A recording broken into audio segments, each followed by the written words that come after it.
Tense tense মানে হল কাল মানে বা সময়। টেন্স মানে হল কাল বা সময়। সময় আমি তিনিটা ভাগ কৰিব পাৰোঁ, প্ৰেজেণ্ট, পাষ্ট, ফিউচাৰ। প্ৰেজেণ্ট মানে বৰ্তমান, পাষ্ট মানে অতীত, ফিউচাৰ মানে ভৱিষ্যত। আৰু প্ৰতিটো টেন্সৰে চাৰিটা ভাগ আছে। ইয়াৰ প্ৰথমটো হ'ল প্ৰেজেণ্ট টেন্স।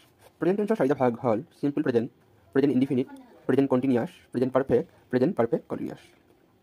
ইয়াৰ প্ৰতিটো ভাগে আমি বিতংকৈ আলোচনা কৰিম। ইয়াৰ প্ৰথমটো হ'ল চিম্পল প্ৰেজেণ্ট বা প্ৰেজেণ্ট ইনডিফিনিট।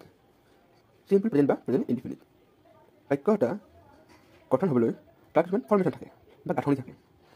এটা বাক্য চিম্পল প্ৰেজেণ্ট হ'লে বা প্ৰেজেণ্ট ইনডিফিনিট হ'লে তাৰ গাঁথনিটো হ'ব subject plus main verb plus object বা কমপ্লিমেণ্ট। এতিয়া আমি চাম যে কি নিয়মত পৰিলে বা বাক্যটা কেনেকুৱা ধৰণৰ হ'লে বাক্যটো চিম্পল প্ৰেজেণ্ট হয় বা প্ৰেজেণ্ট কণ্টিনিউৱাছ হয় বা প্ৰেজেণ্ট পাৰফেক্ট নে প্ৰেজেণ্ট পাৰফেক্ট সেইখিনি গম পাম। কিছুমান বাক্যৰ নিয়ম বা গাঁথনি থাকে, তাৰ জৰিয়তে গম পাই যাওঁ। ইয়াত আমি চাম যেতিয়া বাক্যটা অব্যাহত কাম বুজায় বা নিত্য ঘটি থকা ঘটনা এটা বুজায়, তেতিয়া সেই বাক্যটো চিম্পল প্ৰেজেণ্ট হয়। ইয়াত আমি দেখিছোঁ টু এক্সপ্ৰেছ হেবিচুৱেল একশ্যন, মানে অব্যাহত কাম বুজাবলৈ বাক্য এটা চিম্পল প্ৰেজেণ্ট হয়। যেনেদৰে ৰামে সদায় স্কুললৈ যায়, মই সদায় স্কুললৈ যাওঁ, তাই সদায় ৰাতিপুৱা 5 বজাত উঠে।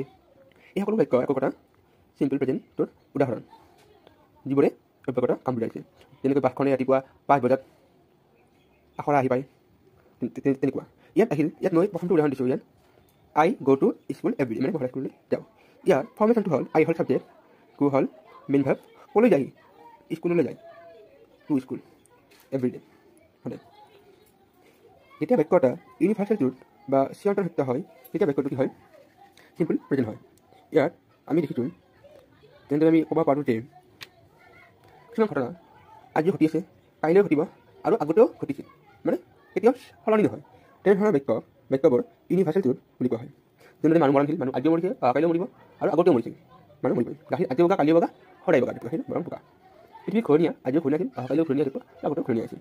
সেইকাৰণে এইবোৰ ইউনিভাৰ্চেল ট্ৰুথ। যেনেদৰে পৃথিৱীয়ে সূৰ্যৰ চাৰিওফালে ঘূৰে, পৃথিৱী ঘূৰণীয়া। ইউনিভাৰ্চেল ট্ৰুথ বা চিৰন্তন সত্য বুজাবলৈ কি হয় চিম্পল প্ৰেজেণ্ট বা প্ৰেজেণ্ট ইনডিফিনিট হয়। The earth the sun rises in the east, মানে সূৰ্যটো সদায় পূব দিশত উদয় হয়।